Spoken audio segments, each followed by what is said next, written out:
everybody, and it's great that Roman's here to talk to us. Roman is somebody I think who has almost a kind of unique take on adult development because he's managing to knit together classical philosophy, modern psychology in the form of things like skill theory, lectica, MBTI, Jungian theory, and neuroscience. And this is just wonderful integrative work that I think is pretty much unique as far as I'm aware. So really looking forward to hearing from you, Roman. And you just mentioned in the few moments ago that you'd had a very successful result with an EEG study. I've only looked at that in cursory details, but it looks as though you are also pioneering the way in terms of trying to understand adult development, which we normally think of in terms of behavioral or cognitive or emotional terms, with development in physical development in the brain. And that is something that my colleague Angela's Brandau and Mike Mascolo had a go at writing about in a chapter in the Dialectical Thinking Handbook. So, but I think you've gone a step further than they managed to. So when you get to present at ESRAD, I'm going to make sure that they listen to your work there. Anyway, without further ado, I'm prattling on. Please, Roman, take it away. Okay, thank you for your kind introduction, Nick. I have to start to laugh. Yeah, so today there will not be so much neuroscience, just I guess on one slide the term shows up. In respect to circular reorganization. And I guess that's what Mascolo wrote about. So I didn't read the handbook, but Kurt Fischer's Dialectical System Skill Theory, it too builds up on four foundational patterns. And we will look on four foundational patterns likewise today. And he assumed that the brain organizes in a circle from right to left. Yeah. And on one slide, we will have some circular image, but not within the brain, but within the body. And so it's mirrored. It starts from the left to the right because we know the hemispheres are like not evenly connected, but in a crossing way. And so the image might be slightly confusing. So it might have been a good way to make the image then later less confusing. And it might be. And then I just start sharing. So if you have questions in between, you might ask. And we likewise will have a Q&A at the end. And here's our first slide. So it's basically simply the title. And on the left hand, you see a spiral staircase, but it's not just one stairway. It's two, and they are intertwined like the double helix of the DNA, which speaks that we will look at a more pluralist view on stage development. Pluralist today means mostly dual, that there are two distinct trajectories.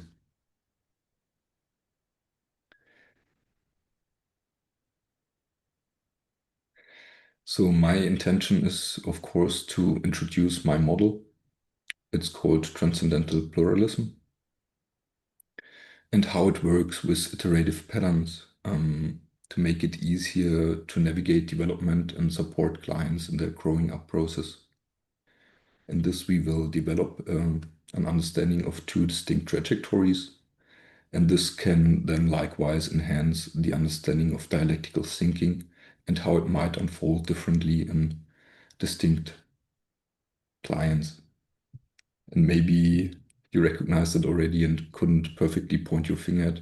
For me, it took several years to understand why some people evolved in a certain way and others in another way, and likewise wrote different texts and sentence structures. And in this, we will, of course, make many overgeneralizations.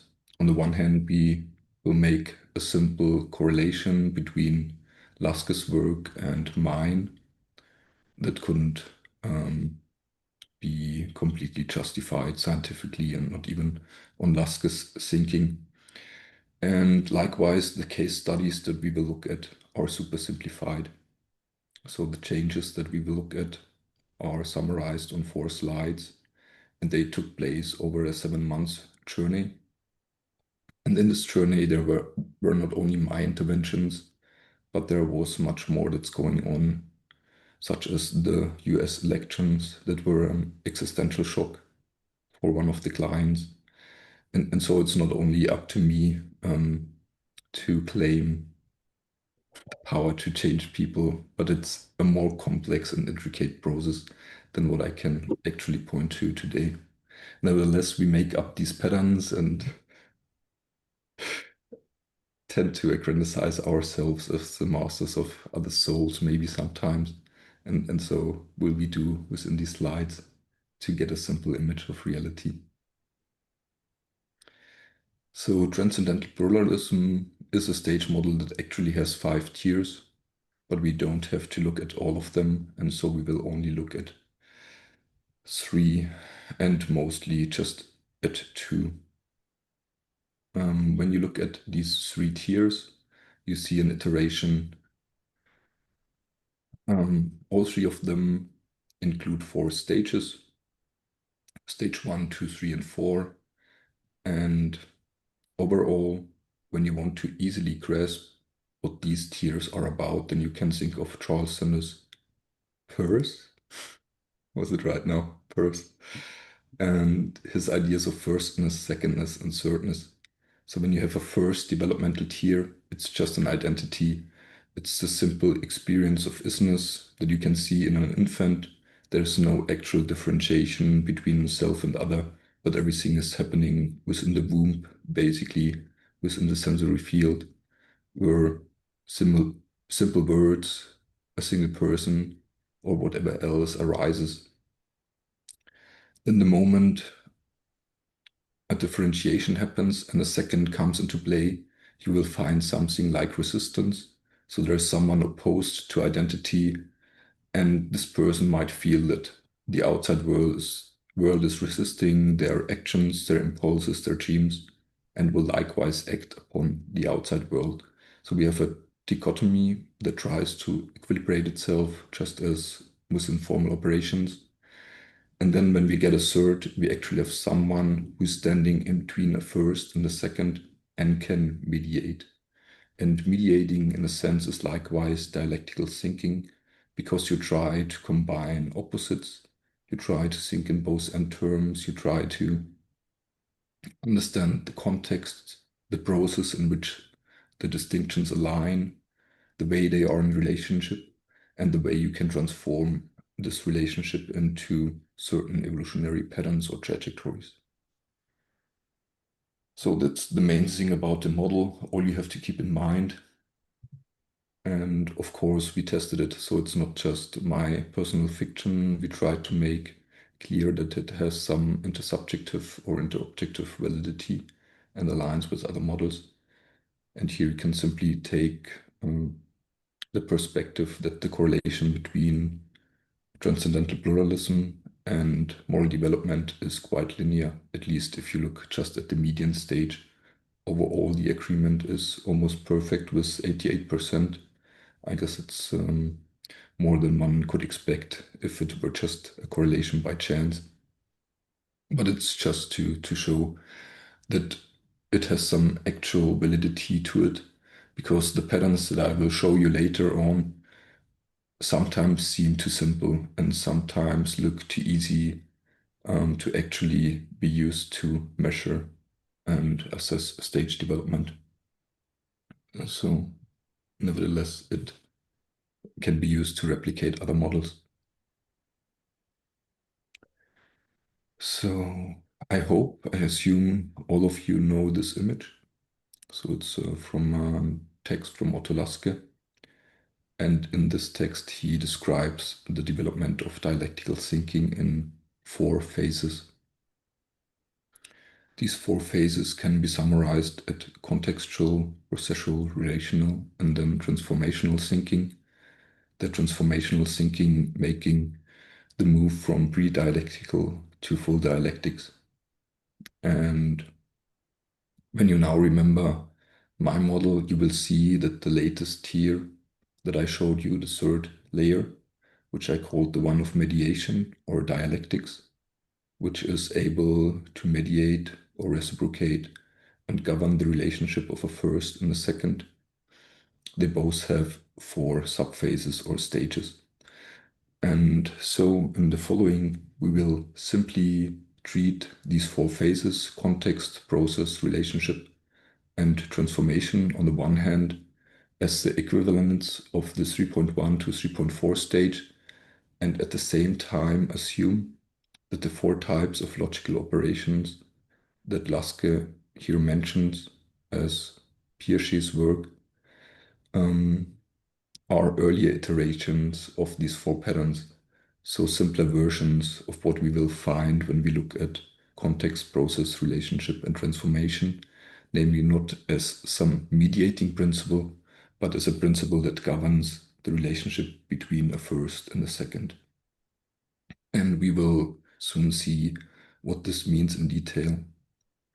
So the main thing to keep in mind is simply that the 4 phases of dialectical thinking hypothetically align with the 3.1 to 3.4 stage. And from there we can then get a simplified understanding of the model that I will show you. So this slide visualizes this generalization. Again, you can see on the one hand Piaget's 4 types of logical reasoning: identity, inversion, reciprocity, and correlation. And on top of these 4 functions, you see context, process, relation, and transformation. And it's not important to know what identity and inversion and reciprocity mean, because we'll only focus on the shift from a correlation to a transformation. Because, yeah, I accidentally just had 2 clients that made the shift from the 3.3 stage to the 3.4 stage. And in this, within the iterative patterns, the correlation, as we will see, gets dropped and substituted through a transformation. I hope everything is somewhat clear. So here the pattern is further explicated or explained. So you see the 3.2 stage. This would be a stage of processual thinking. And within this stage, you have within the 3rd, the context and the process, the 3.1 and the 3.2. But likewise, because our mind is conditioned in a certain way that we always need 4 patterns, you have reciprocity and correlation of the earlier layer to get these 4 functions. In my simplified understanding of reality, these 4 functions are basically the 4 distinct expressions of the homeostatic system that you need to have an ultra-stable system to function, namely exterior perception, the ability to act on the exterior, the ability to internally perceive, and the ability to act internally. So these are basically the 4 types of a homeostat within cybernetic thinking. And I assume, and I mean, I guess neuroscience is in alignment with this a bit, that these 4 functions or 4 phases of the dialectical process or the different types of thinking, the dialectical thought forms, are in a certain way higher iterations or more complex and more conscious expressions of the general homeostatic principle. And so if you want to navigate development, we have to find some balance between these functions. And so what does it mean when someone, for example, at 3.2 has only context and process in their mind? You will recognize that someone who has processual thinking might understand that they can grow up, that they can shape their mind, that they can shape their internal contexts and direct themselves towards a mental goal, such as growing up to stage X, Y, or accomplishing a change of your mindset, or shifting the processes in a complex system. But at the same time, there will be some tensions. For example, you try to change your mind and go to the next stage, but you actually don't have a mental measuring process. You have to use the reciprocity of the complete operational stage.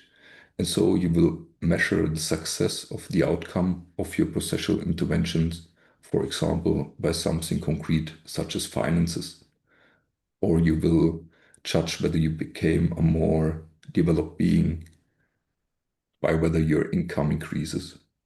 And so there is some odd tension between the mental life and the earlier stage functions that govern the way your whole being moves into homeostasis. Yet we won't look at the 3.2 stage, but look at the 3.3 stage, where the actual function of the second layer that's still present is the correlation or the formal operation. And so when we want to resolve a certain tension, and we will look at exemplary tensions with my clients, you support a person into feeling some sense of equilibration or harmony as this tension between the higher and the lower is dissolved. Or as Kierkegaard said in one of his books, the mind sometimes assumes that it can satisfy itself by concrete goods and concrete pleasures. And in this, it doesn't recognize that spirit is spirit and not material, and therefore it cannot be harmonized or satisfied by material things, but just by mind itself. And in this sense, I understand developments through the third tier or through dialectics as a process to harmonize these four functions and thus find a place within the center of one's heart or mind and reasoning, and from there govern reality. And when this happens, we feel in harmony and equilibrated because the upward downward tension is no longer present. So, in order to better show how this resolution happens and how this tension likewise shows up in textuality, because textuality makes it very obvious within the distinct lengths of sentences that people might express within one session or within one text or within one sentence completion test. We already said that we have a second and a first, and the second means to act upon the first. And if it wants to act upon the first must be something on the outside, just as within this sentence, you have a sentence that you could interject. For example, I'm pondering this presentation. So you are relating to something within the sensory realm, something first, the presentation on the outside. And when this combines with the next is, so what's actually a sentence? So if you have a sentence, you need a subject, the I or the you. You have the verb, so you're looking or pondering something on the outside, which is an object. And when you now want to judge whether a sentence is only about firstness, something on the outside, or actually including something that goes beyond, you can look whether it's meaningfully combined with another clause, a clause that then expresses a more internal state, some process such as learning, which is something that you receive from the external. So you watch something, and while you watch, you have an internal process that works upon it and learns.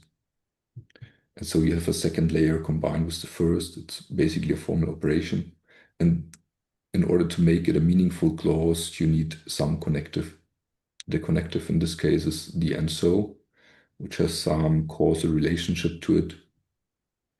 If I'm pondering the presentation, then I will learn about dialectical thinking, but just in a more conclusive way. And again, the second clause has a subject, a verb, and an object. Now, when we want to move to dialectical thinking, we need even more. We need at least the context, or what I call the 3.1 stage of mental functioning. So we can combine this clause that is made up of a first and a second with a third clause. And the third clause in this case, in order to satisfy my thirst for knowledge, gives you an idea about the identity of the person, about the reason, about the why that's present within the heart and mind, and governing this process of pondering and learning. So it's context and meaning that you add upon the equation of first and second, and thus get a third that's mediating and is in a sense dialectical.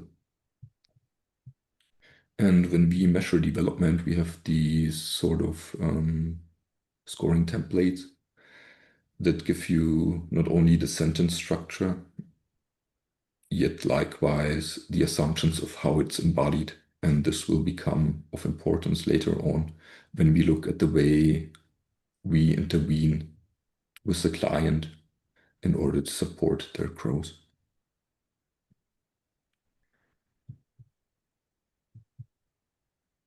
I hope that's somewhat comprehensible. So a sentence is made up of subject, predicate, and object. Sentence can combine. If you combine two sentences, you have combined firstness and secondness, mostly in a causal relationship as a formal operation, for example. And if you put a third clause on top, you get a sort of dialectical expression, what I call a 3.1 stage, or we will continue with this. So now you can take a look at the clients. So the clients are both female, both in their 50s. The one is an author and teacher. She got scored for the first time in 2023 after we went through a program together. And then recently, after our last intervention, the so-called stages of the past course, scored into the transition to the 3.4 stage, which means transformation in the scheme that we used prior to this as an overgeneralization. So with client 2, I had a longer relationship in terms of assessments, but not in working together.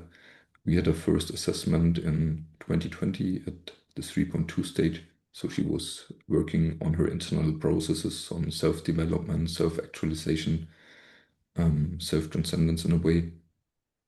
And then in September 2024, she joined my course and was assessed again at the late 3.3 stage. And now, after 7 months, she made the movement into the next one, the 3.4.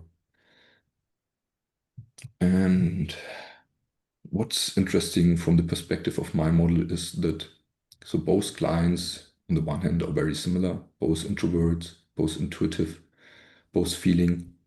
But when you know the Myers-Briggs type indicator, which is not necessary to comprehend the rest of the presentation, there's one big difference, namely the first is a judging type, so-called INFJ, and the later one is a perceiving type, perceiver, INFP. And it's really not important to know what these terms mean, because we will just look into their self-expression and by this try to understand the distinction that's present. And this distinction is most obvious in the way they evolve their syntactical expressions. So the utterances they make, the clauses they produce, and the grammar they express within their writing. in speech. So we start with the first client. The first client is the INFJ. That's from her first sentence completion test, I assume, where she writes, "Once I see what my actions did, usually afterwards I'm bothered that I couldn't do better."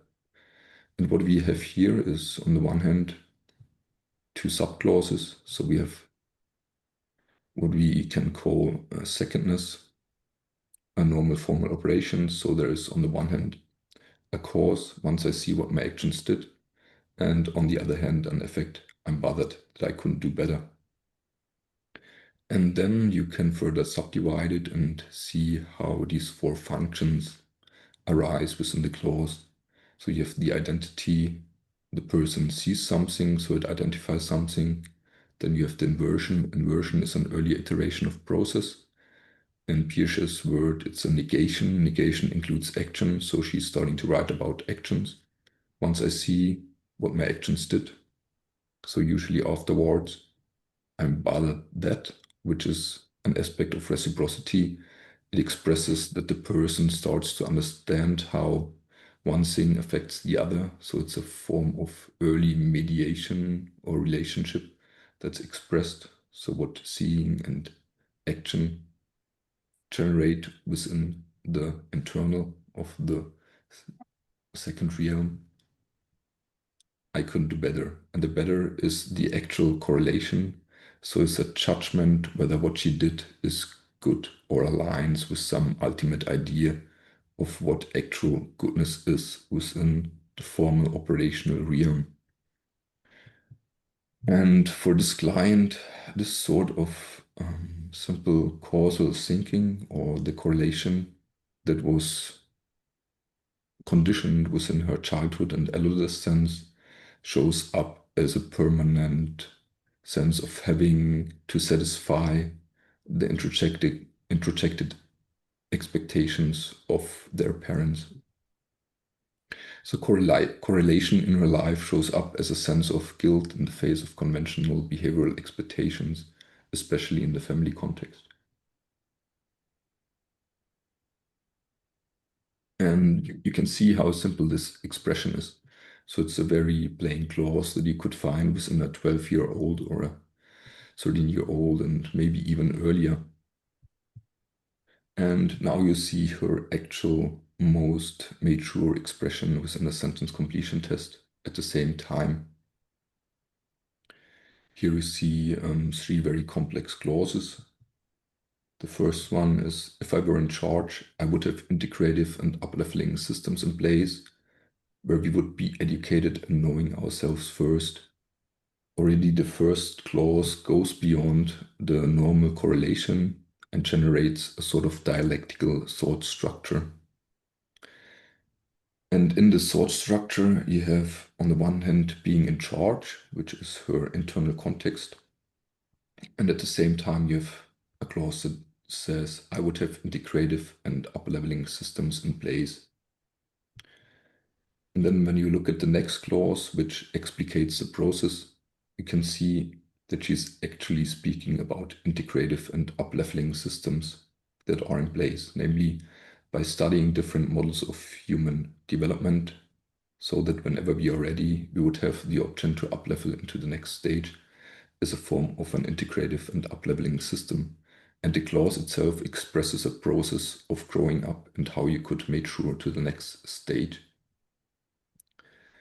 And then we have the next sentence, and this sentence actually speaks about the third part in the upper clause, where we would be educated in knowing ourselves first. So why does the last sentence speak about knowing ourselves first? Because it is about ensuring the systems are set up in such a way to allow a high level of personal freedom and integrity for everyone involved. And integrity means knowing ourselves first, and it gives a certain context within reality. And so the upmost clause, in a way, is the expression of the relationship between the second clause, the process, namely growing up, and the context within their mental realm. And when you see how complex her actual mind works and compare this to the formal operation, you might understand or intuit that there must be some tension in the internal when you're on the one hand so complex, but on the other hand, your guilt and social expectations are driven by something that evolved within your adolescence. And so the client constantly expressed this tension between freedom and community. On the one hand, she sees herself as a complex psychological being who is able to evolve and ideally does so by listening to herself, by adapting to her true identity, to her true purpose, and so on. And on the other hand, her behavior is driven and her own development restricted by the guilt that she feels when she doesn't satisfy the needs of her family.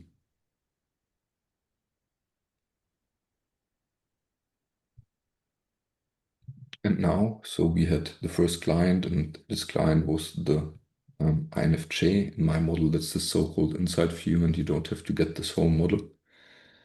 And now we will shift to the so-called outside view. Why outside view? That's what you will understand when you see the next slide. So-called INFP woman.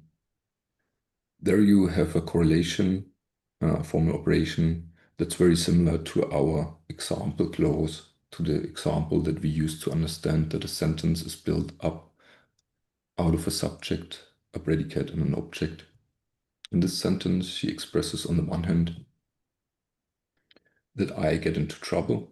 So it is a simultaneously understanding of identity inversion. So something is happening and it's immediately affecting me. And here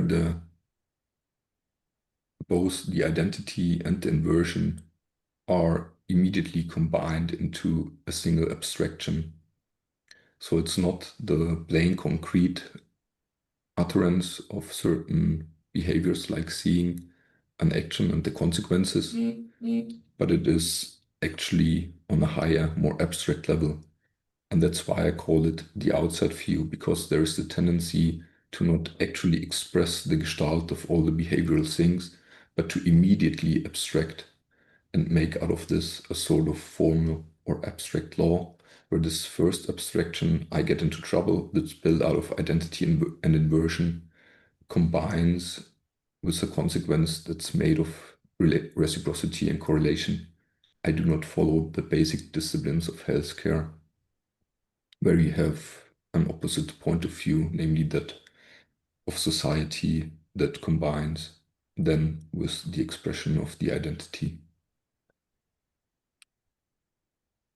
And what you can likewise see, there is this very formal tension, this correlation that's showing up in her life. And here it's not so much in the family context, but mainly in her work environment, where she sees her practice mostly dominated by these healthcare guidelines and rules and laws and expectations that she has to follow if she doesn't want to get into trouble with law and all the other things that are going on. And again, from the same sentence completion test, you can see the expression of her actual complexity and personality. In this case, you first have a totality. So it's again not the expression of a dynamic relationship, but in a way, even so, the sentence sadly doesn't look more abstract. It's rather an abstraction of the dynamic relationship that then integrates a first clause that speaks about the process. Like this one, everyone would practice daily and with high regard for the importance of knowing the unseen non-form self at a deeper level in a certain context. And two, would study human growth and development to bring understanding of human behavior and methods to manage it calmly and respect, which is on the outside. So the one speaks about the person itself, the process that's going on within oneself, and the other one speaks about the context on the outside. And the two subclauses that are held together by this totality. So totality, a term that Lasker holds for relationship, actually combine opposites, complex opposites. The internal, the practice of oneself and the development to some spiritual identity, and the outside process of bringing something into reality, generating understanding and teaching certain methods. And so likewise, this client has this intense tension, especially because she feels very connected to the non-form self, the spirit, and has a spiritual life at home, sitting on her couch, meditating, hopping from one spiritual teacher to the next to find deeper state experiences and deeper experience of communion and learning to shape her intuition. And at the same time, she is in a setting with clients where she is afraid to use her intuition because the intuition might lead to taking more time for a client than she's allowed or paid for, or that she does the wrong movement with her hand that's not in alignment with a certain protocol. And so she constantly feels like her life work is actually estranging her from who she is, and is a sort of split identity that's not in alignment with her actual trajectory.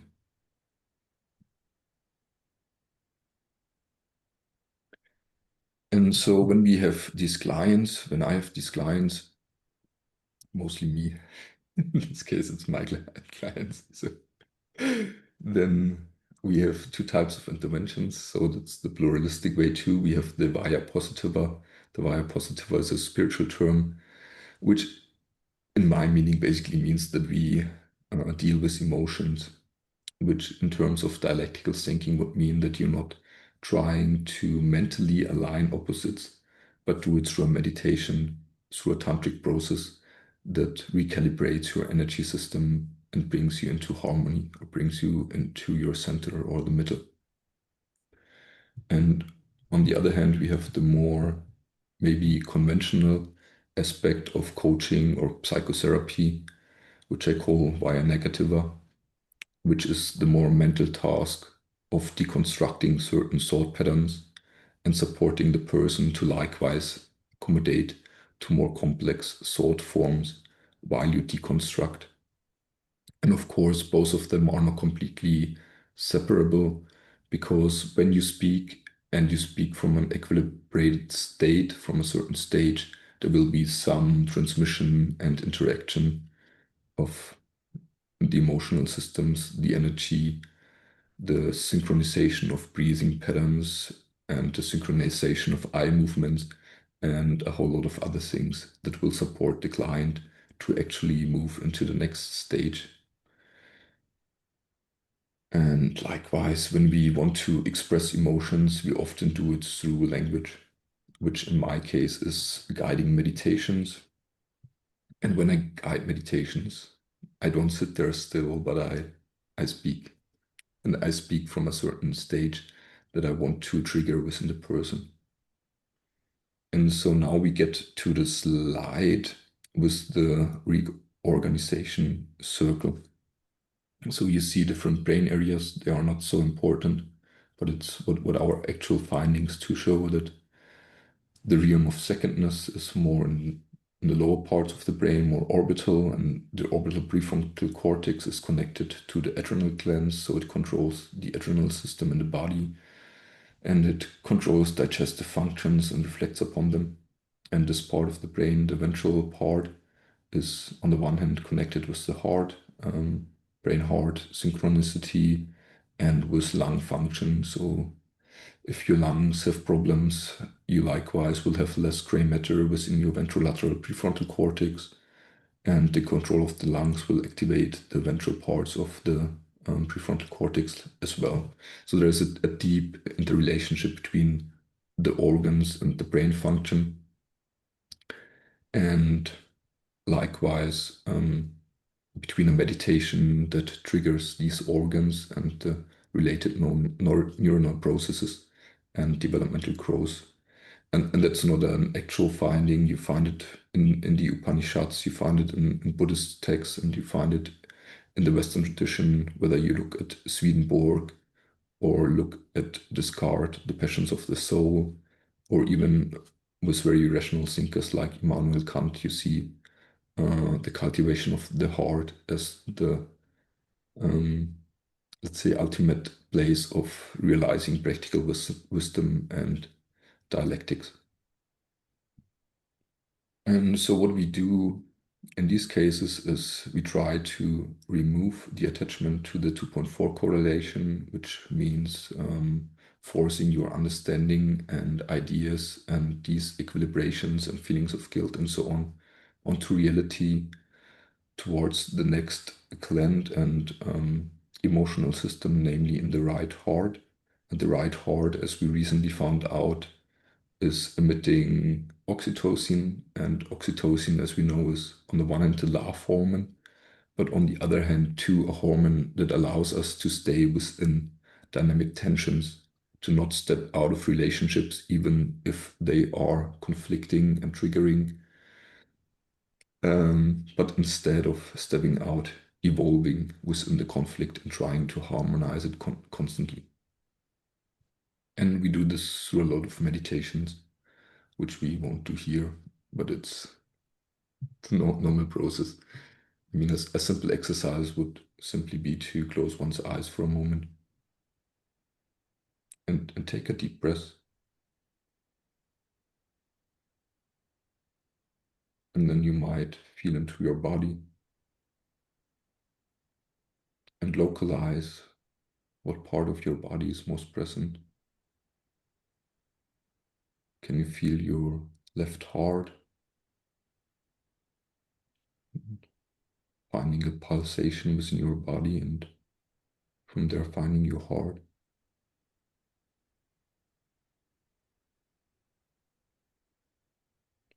And then when you feel your heart, you might just witness whether certain thoughts come up, certain emotions. And when you have your heart and witnessed for some moments, you can shift to the left lung. Control your inhalation a little bit so that it goes only into the one side of your lung, if you have the ability. And then allow your brain or nervous system to shift likewise in this part of your body. And then look, how does your thinking, your feeling change?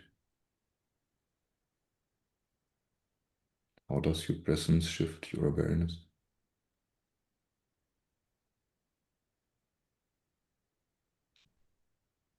And then you can turn over to the right lung. Balance your breathing.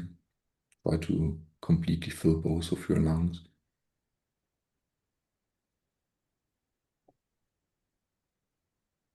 And then shift into the sense of awareness and activation of the right lung, and look how your thoughts and feelings change. Whether your awareness becomes more field-like, less agentic, more open,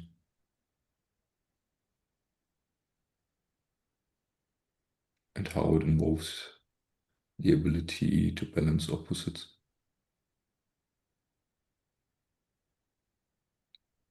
And then you can try to withdraw into your right heart. Just sink into it.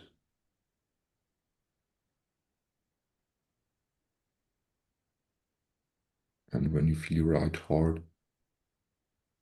and allow your nervous system to shift into it, recognize the changes in your thinking patterns within the field of your awareness, within how you feel.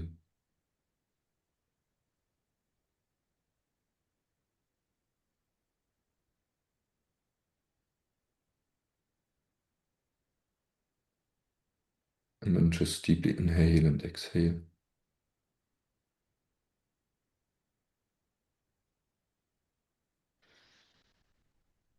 And return to yourself. So that's, for example, a practice that we do. So we do it sometimes that appears, or we do do it less obvious just by guiding the internal aspects that relate to a certain state or a stage, and thus try to shift awareness from one area to the other. And you can interrelate this with eye movement control and things like that, allow people to rather move their eyes linearly or move them upwards or downwards and activate different parts of the brain. So that's on the feeling side. And then we have the more rational processes, which on the one hand means to simply listen and be mean. No, not mean. But so when they now express a certain correlation, like I feel guilt because my family and so on, you start to question them. Is it necessary that you feel this way? Have you ever acted against these standards without it having negative consequences on your family life or within your discipline or for yourself?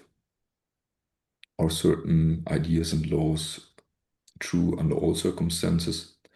Which means, for example, for the one client, she is one patient, one client who doesn't come over healthcare insurance, but she is more wealthy, more abundant, more open, and takes more time or allows more time.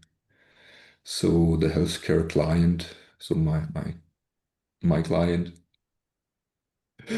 recognizes that in this context she can be fully herself because she trusts her client, the client trusts her, the client allows her to be fully present, and she allows the client to express herself fully. And so she's listening more deeply to what's going on within her patient. And so she recognized that there are actual contexts where her work life is already in alignment with her spiritual self and her deeper knowing, and that there is something in her that actually allows the healthcare or the medical process unfold intuitively and governed by spirit. Namely, for example, the sensation of deep trust that comes from the middle of her heart, from her center, from her core. And then she recognizes, maybe I can act a little bit more like this in every other context. So, I mean, it's just basic NLP coaching stuff, shifting perspective, reframing, and all these things that flow into this process. But it's powerful to see that something is not actually real or actually important. As with the other client, it was just going on vacation, not taking care of the parents, but finding a different solution and then seeing, okay, everything is fine when I leave my old and struggling parents at home and have a caregiver. Instead of being there for them, they won't be angry at me. Actually, they are more self-sufficient afterwards than before.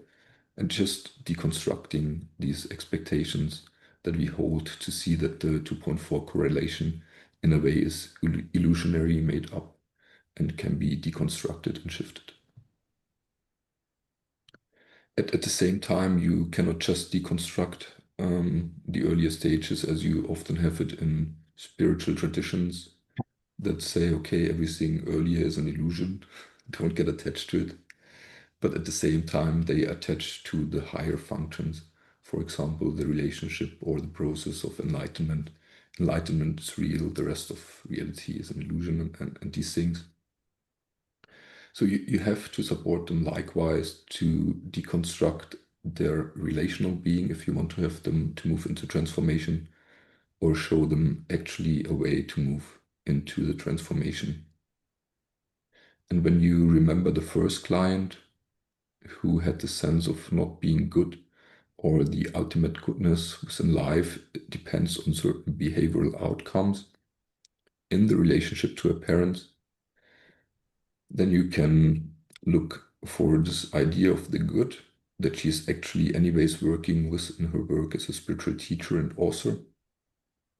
And look, how can we transform this idea of the good from the formal operational realm into the mental, into the heart realm, and allow her to move and evolve into the gestalt of that good that she can find there, instead of residing within the gestalt that's enforced through the formal operation.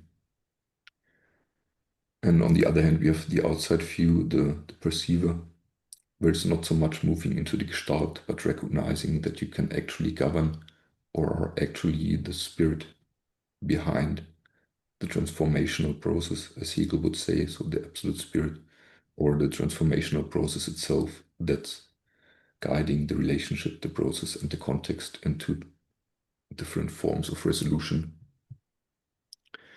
And this then leads to more complex syntactical expressions. So that's from the first client. She just produced it a day ago or 2 days ago in a writing exercise on her course that she wants to teach. And I just instructed her to write down definitions of goodness, all that come up. And this one is slightly cleaned up. It already shows the structure, but when you read through it, you will recognize that it's not yet a fully coherent clause. But what shows up now is that better in the outside reality, within the reality that she shares with her family, for example, is no longer present, but there is a goodness on top of her perception. Namely, that goodness to me is allowing all things, all people, and all circumstances to be. So there is a triadic relationship that's now governing a relational process. So everything is allowed to be just as it is, holding conscious intention of goodness and embodying more of our inherent divine nature. And this then again drives a process, a kind of goodness that makes your heart warm and tingly, that opens every chamber of your heart, that reminds you of your true nature, which then feeds out into a context, namely all the opportunities for expressing this kind of goodness being present in every moment of daily life. And so the correlation part is taken out, and the equanimity now is within this transformational process that streams out of her personal goodness, or is attached to the qualities of what goodness is within the mental or transformational realm. Likewise, the second client, and here it's very interesting, as often with first quarter responses, they can be very simple. They often, and we had it here too, they lack the connectives, and they often use gerunds, gerund. So a gerund is, in a sense, all three subject, verb, object within basically a verb that has an ing at the end. And here you can see nicely what her healthcare life is about. It's practical doing, it's living, it's accomplishing.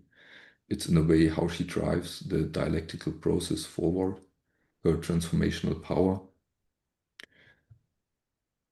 It's triadic. And here you have a degenerate, I call it degenerate. It's not actually a predicate, but it's a totality that doesn't show up in the outside view. So it's substituted by the higher complexity that's happening internally. So when you think back to the correlation of the first client, it is a completion of all 4 steps towards formal operations. So it includes all 4 aspects: identity, inversion, reciprocity, and correlation, whereas the outside view already abstracted from these functions and only had a dyadic clause. So it only expressed firstness and secondness and made everything an abstraction. And it's very similar here in thirdness, while the inside view makes this gestalt, aligning all 4 functions, generating for each separate clause that then is connected with the other ones. The outside view person basically integrates all 3 layers. And in order to not lose the relation, is including a substitute clause or a degenerate clause in order to include all of the four functions. And you can sometimes see this in formal operations as well as an additional verb that's connecting both sentences, so that the connective is not actually a grammatical connective, but is an actual verb and so on. So that there is likewise more than it. And then the totality being reliable, so still adhering to certain standards, but now the standards are no longer fulfilled by explicitly navigating them, but by simply connecting, as she says, to spirit and being moved by it, and spirit reliably acknowledges all of her knowledge of the disciplines and the rules and so on, so that she doesn't overstep boundaries actually, even so she is guided by intuition and spirit, and in her words, allows her to follow the process, which is achieving spiritual inquiring, experiencing. So you can again see the gerunds, and then all of this is expanding into a context, and the context now is the spiritual experience of expanding into the allness of what is and already dead. And that represents the so-called 3.4 outside view function and structure that we use to measure the stage. Yeah, that's it basically. So here it ends.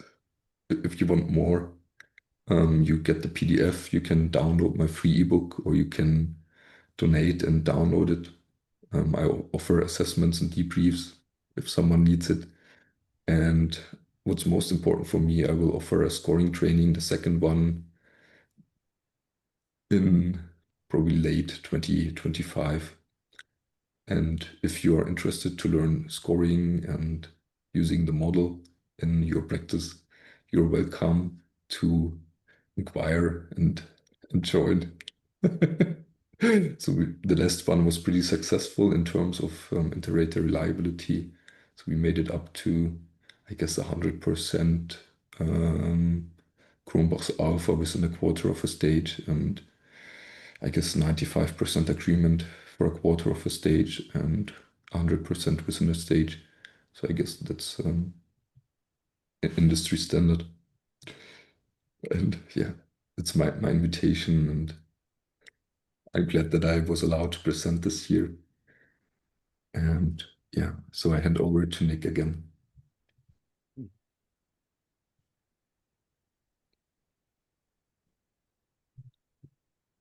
You caught me muted there. Thank you for a fascinating topic and enormously kind of complex model that it takes a little while, I think, to get one's mind fully around. I'd like to see if we can have some questions from the floor. I just need to mention that in the video, we won't actually have clips of people asking their questions, but we will transcribe the questions and put them on a slide, so they're inserted into the video that way, which is our normal practice. Does anybody want to kick off with a particular question?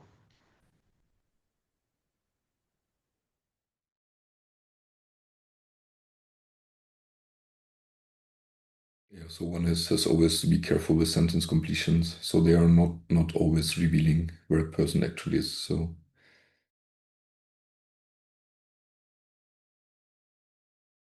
yes, these were all from sentence completion tests, except of the goodness one, and there wasn't always the sentence starter. So, but it's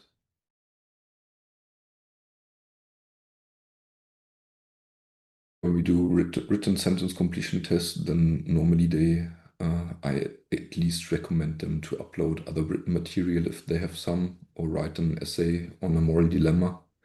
And then of course we get into a conversation where I try to see whether it actually fits my perception of them. So there are many more cues. So I try to look at eye movements and posture and how they respond, the sense of emotional openness or resistance they have. So there are a lot of dynamic variables that then add to a sentence completion test. Especially with people who are not used to the sentence completion test, they might completely underrepresent themselves because they write fast and spontaneous and think they are only allowed to write one sentence, and mostly people build up. So the first sentence is simple, and the second sentence becomes more complex, and the third even more, and then it drops again. So there's this dynamic cycle in writing.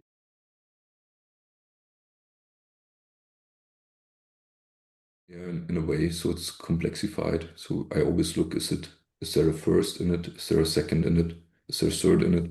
And then you try to match. So there's no actual list of words as other assessments like Lectica, they have a list of words, or stages have a list of words where you look whether it fits a certain category, but more intuitively figuring out, is there something like I see? Does it relate to the sensory realm? Does it relate to something first? Does it relate to something that's sensory in a way?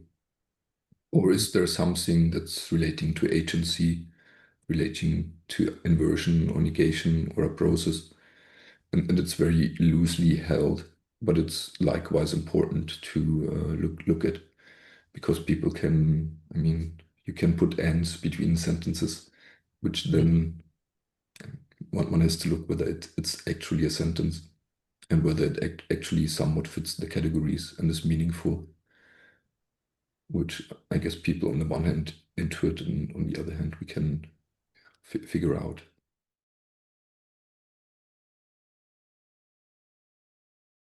Can I ask a question, Roman? When you started and you set out the various stages, I saw them presented in quite in a tiered way, that you first one, then the other, then the other, then the other, working through Piaget's four modes of thinking, and then moving on to Lasky's four modes of thinking. But then, as you took us through the analysis, it seemed that the model was more like a kind of fractal model, where those modes of thinking turn up in slightly different forms at various different stages. Hmm. So Yeah. could you clarify that a little Hmm. bit for me? Yeah, so I completely comprehend it, but I guess there's on the one hand the what I call the transcendentally generalized mode of being. So you have in the background you have this simple, like, four homeostatic functions: the external perception, external action, internal perception stuff that shows up in various ways in various models in a way. And then there's the overall process of how, when you have these functions, how the whatever the language areas read out, how they are interconnected. And so when we develop, so there are several things. So for example, when we move out of the first, so when the infant can only speak one word, so that's all you can do at the 1.4 stage or at the end of infancy. But then you shift into the next stage, which is 2.1 for me, or early pre-operational in Piaget's work. Then you suddenly speak 5 words. So you build a clause.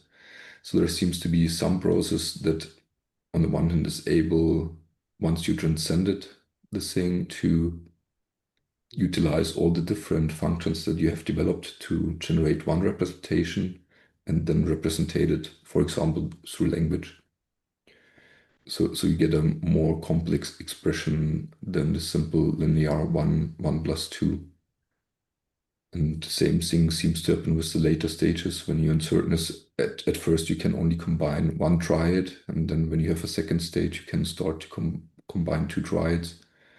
And in some clauses, they actually follow this first, second, third process. But then within each, so if we look at it, how this more in reality, you can further spread out. So even if there if it is a second and gets put into second category, but when you construct the clause, you have a multitude of images which get forced into the category. So internally, there is an even more complex process that's going on.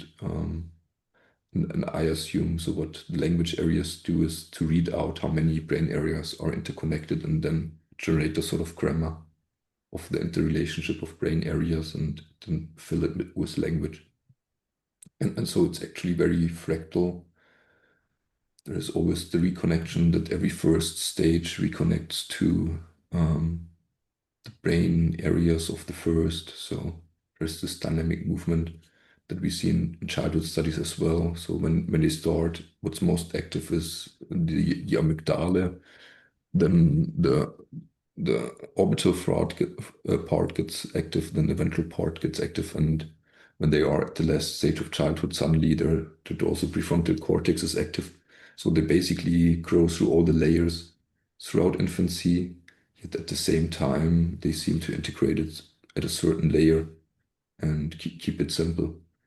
And then when you grow, it's getting whatever more and more intertwined and more fractal and complex. But I'm not sure what it actually is, what actually happens. Yeah, I'm wondering how one would represent it graphically, um, or whether it can be represented graphically. Yeah. Um, Probably that's the way my mind tries to understand these things. Would you like to say anything about the stages above 3.4?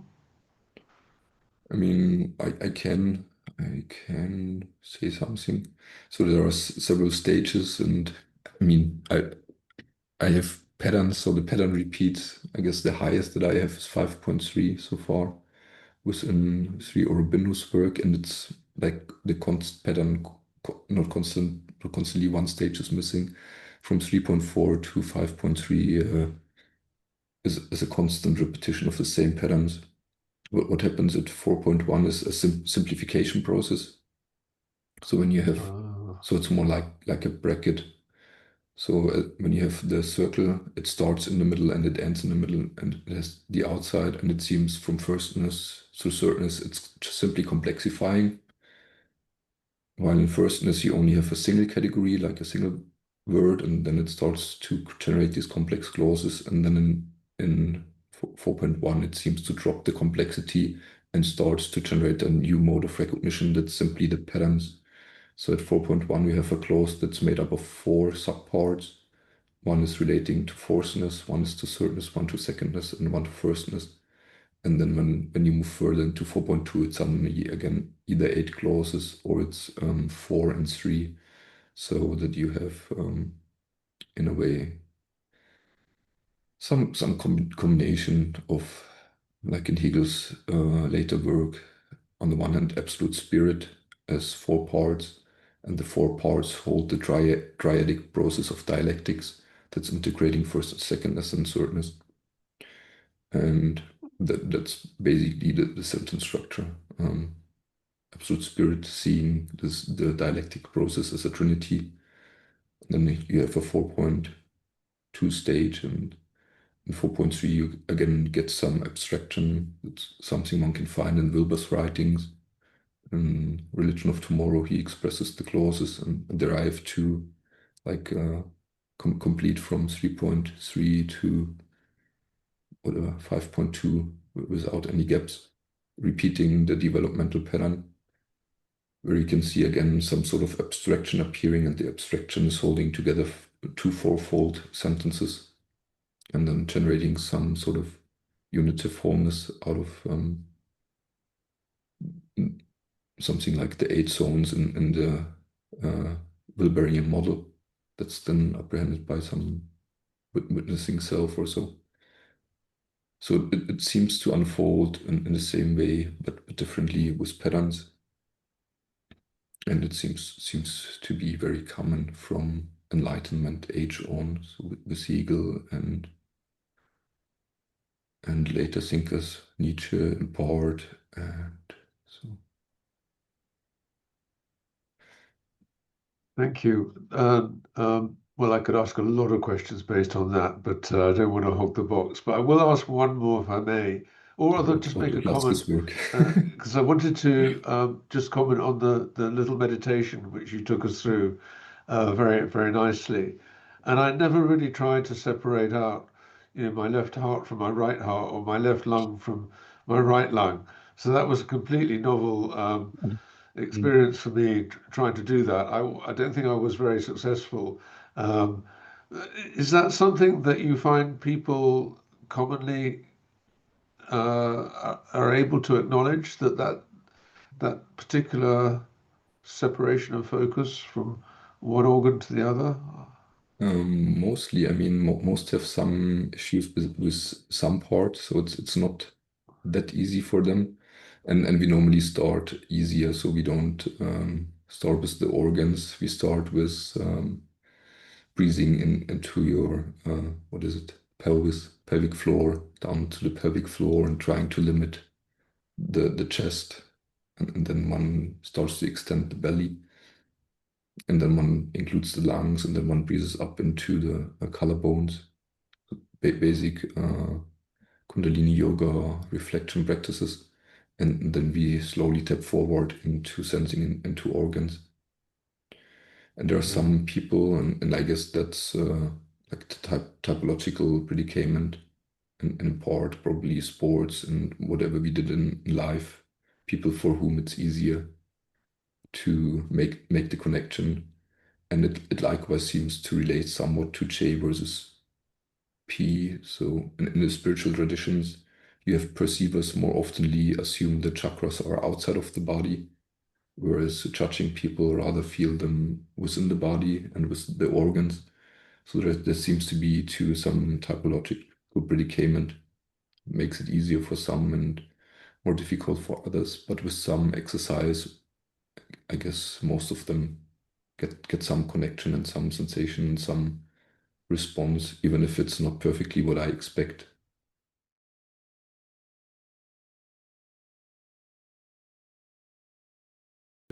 I guess it's both. I mean, the neuroscience is quite indicative that the medial ventral prefrontal cortex that's related to personal values and emotions Yeah, correlates with the heart. So there seems to be an actual deep connection.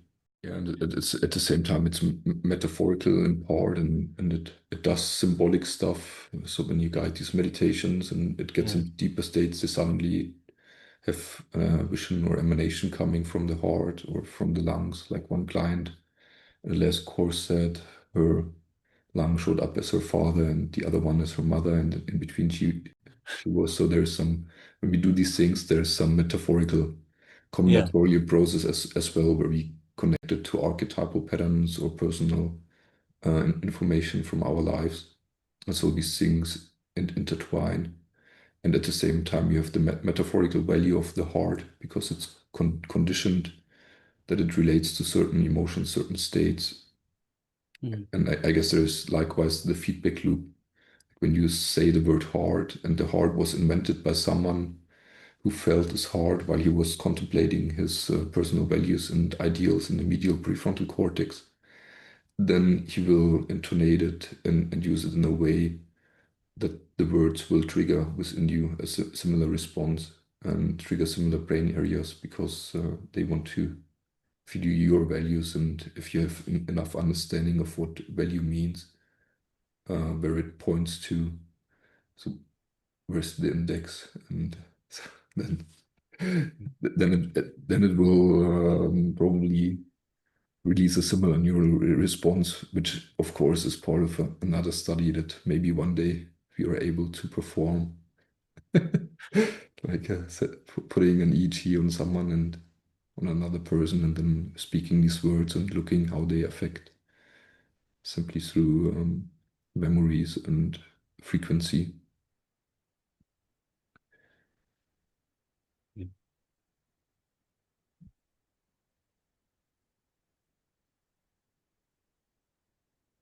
Sorry, I'll mute myself first. Any other thoughts from anybody? Ashley and Andreas, would you like to make a comment or an observation or a question? Yeah,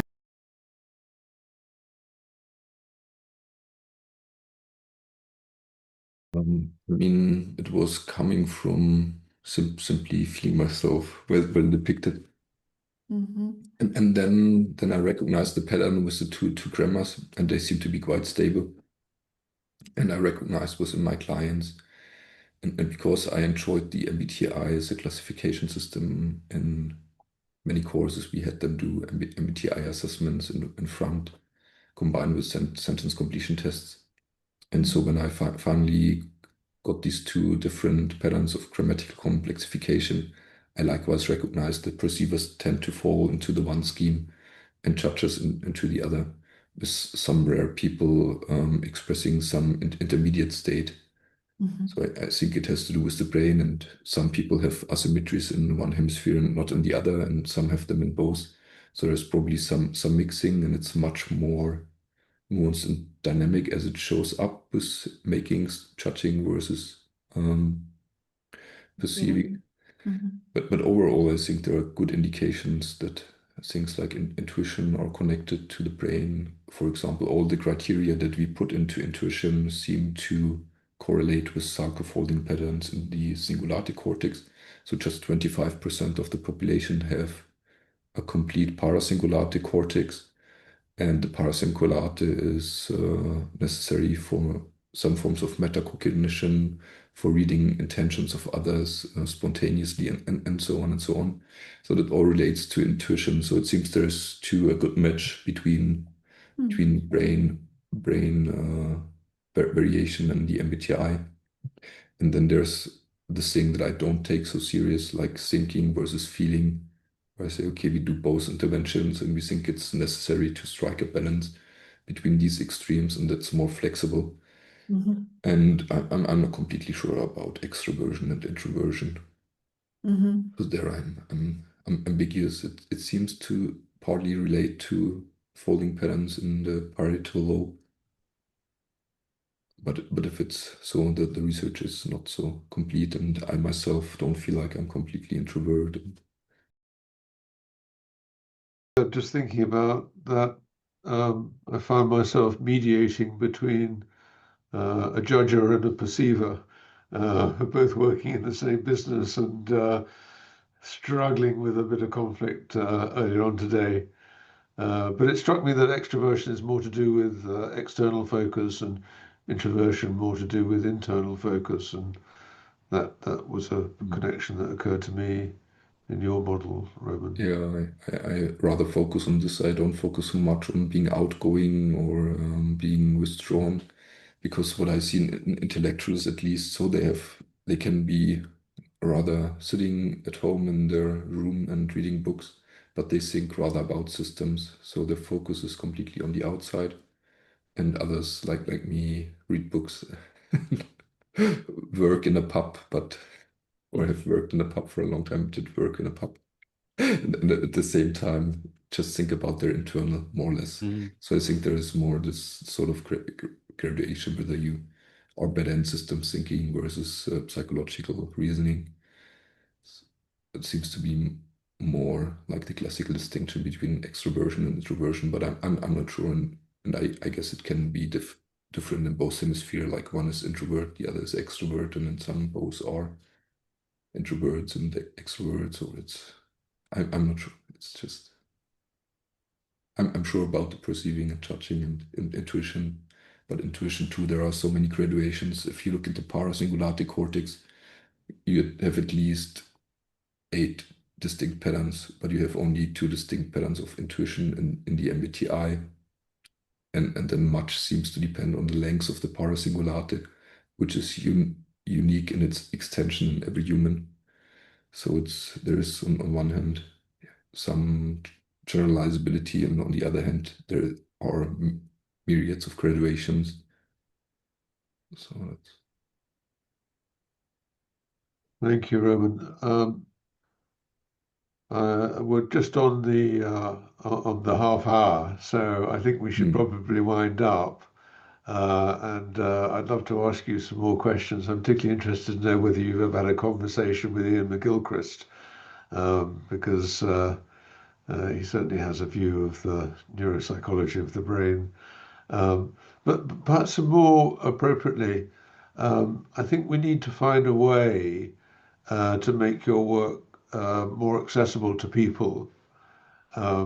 It feels very much as though one's being dropped into a level of complexity that is quite hard to really absorb in one go. And I'm wondering if there's any particular things you would recommend for us to read that people would find as a pathway, so they could gently immerse themselves and get up to speed with your work, Roman.